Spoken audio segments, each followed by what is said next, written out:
Hi everyone. இந்த வீடியோவில் நம்ம இங்கிலீஷ் ரிலேட்டடான கொஷின்ஸ் வந்து நம்ம பார்க்க போகிறோம். ஸோ இந்த மாதிரி கொஷின்ஸ் எல்லாமே ஃப்ரீக்வெண்ட்டான ஒரு காம்படிட்டிவ் எக்ஸாம்ஸில், அதாவது ASC, AFCAT, NDA, CDSC, SSC, GD, இது மாதிரி எக்ஸாம்ஸில் எல்லாம் ஃப்ரீக்வெண்ட்டாக கேட்டுட்ருக்காங்க. So let's see the questions. In the following items, which of the four given words is closest to the meaning of the words provided? So இப்போ நம்ம கொடுத்துருக்க ஆப்ஷனில் எது வந்து சிமிலர் மீனிங்காக இருக்குது அப்படின்னு கேட்குறாங்க. அதாவது எதோட மீனிங் வந்து இதுக்கு ஈக்குவலாக இருக்குது அப்படின்னு கேட்குறாங்க. ஸோ ஆப்ஷன்ஸ் என்ன கொடுக்குறாங்க? Extend, enquire, relax, wait. So prolong அப்படின்னா வந்து ஒரு விஷயத்தை வந்து இன்னும் கொஞ்சம் அப்படியே தள்ளி தள்ளி போட்டுட்ருக்கிறது, அதாவது இன்னும் இழுத்துக்கிட்டு இருக்குதுன்னு சொல்லுவோம் பார்த்தீங்களா. So the option A is the right answer. So ப்ரொலாங்னா அந்த இழுத்துட்டு போகிறதுன்னு அர்த்தம், அதாவது ஒரு விஷயத்தை நீடிச்சுக்கிட்டே இருக்குது அப்படின்றோம் பார்த்தீங்களா. ஸோ அதுதான் ப்ரொலாங்கோட அதோட அர்த்தம். ஸோ அதுக்கு அதே மாதிரி இன்னொரு அர்த்தம் கொண்டது வந்தது extend. So option A is the right answer. The next question, each of the following items consist of sentence followed by 4 words.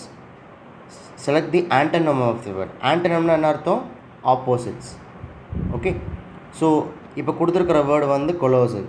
So கொலோசல்னால் என்ன அப்படின்னா ரொம்ப பெருசுன்னு அர்த்தம். ஓகே. ஸோ கொலோசல்னால் ரொம்ப பெருசாக இருக்கிறது அப்படிங்கிறத நம்ம வந்து கொலோசல் அப்படின்னு சொல்லுவோம். ஸோ இதோட நேர் ஆப்போசிட் வந்து என்னவாக இருக்கும்? ஆப்வியஸாக வந்து ஆப்ஷன் பி, டைனி.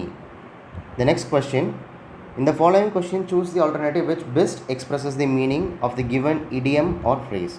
ஸோ இப்போ வந்து நமக்கு வந்து ஒரு இடியம் கொடுத்துருக்காங்க. என்ன கொடுத்துருக்காங்க? To read between the lines. So to read between the lines அப்படின்னா இப்போது 2 லைனுக்கு இடையில் நம்ம படிக்கிறோம் அப்படிங்கிற அர்த்தமானு கேட்டால் கிடையாது. ஸோ இது வந்து கிட்டத்தட்ட நம்ம வந்து பழமொழி சொல்லுவோம் பார்த்திங்களா, அது மாதிரி தான் இந்த இடியமும். ஸோ இந்த இடியம் வந்து to read between the lines அப்படின்னா to understand the hinted meaning between the word. அதாவது சாட பேசுவாங்க அப்படின்னு சொல்லுவோம்ல, அதாவது நம்ம வந்து ஒரு விஷயம் சொல்லுவோம், ஆனால் அதை வந்து நாசுக்காக சொல்கிறாங்க அப்படின்னு சொல்லுவாங்களே, அதுதான் வந்து ஒரு விஷயம் சொல்லும்போது அதுக்கு இன்னொரு மீனிங் இருக்கும். ஸோ அதுதான் வந்து டு ரீட் பிட்வீன் தி லைன்ஸ்னு சொல்லுவாங்க. So the correct answer is option C. The next question, choose the alternative which best expresses the meaning of the underlined idiom or phrase. So keep up with. So keep up வித்துங்கிறது ஒரு phrase. So அப்படின்னா என்ன அர்த்தம் அப்படின்னா இன்னும் நீங்கள் வந்து அவங்க கூடயே வாங்க அப்படின்னு அர்த்தம். அப்படின்னா என்ன அர்த்தம்? To stay at the same level as someone or something.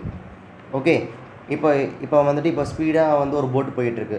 So you should try to keep up with him அப்படின்னா நீங்களும் அதே ஸ்பீடுக்கு வந்து வரணும் அப்படின்னு சொல்கிறாங்க. ஸோ அந்த இடத்துல வந்து கீப் அப்புங்கிறது வந்து என்னது? இன்னொருத்தருக்கு ஈக்குவலாக வர்றது தான் வந்து keep up. Okay. Next, he pot dash apple from market.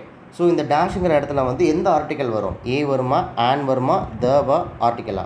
நமக்கு வந்து ஆப்வியஸாக ஒரு ஃபேக்ட் தெரியும். என்னது? ஆன் வந்துட்டு நம்ம வந்து வவ்வல்ஸில் இருக்கிற இடத்துல மட்டும்தான் நம்ம வந்து ஆன் யூஸ் பண்ணுவோம். கரெக்டாக? So what are the vowels? A, E, I, O, U. So vowels எங்கெங்கே இருக்கிற இடத்துல நம்ம ஆன் யூஸ் பண்ணுவோம். ஸோ இங்கே வந்து ஏ இங்கே ஆரம்பிக்குது நெக்ஸ்ட் லெட்ரு. ஸோ ஆப்வியஸாக ஆன்சர் வந்து என்னவாக இருக்கும்? Option B.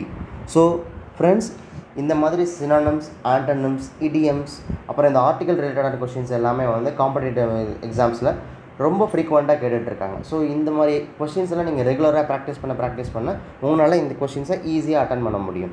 ஸோ இதே மாதிரி நெக்ஸ்ட் வீடியோவில் இன்னும் ஒரு சேலஞ்சிங்கான கொஷின்ஸில் பார்ப்போம். Until then, thank you.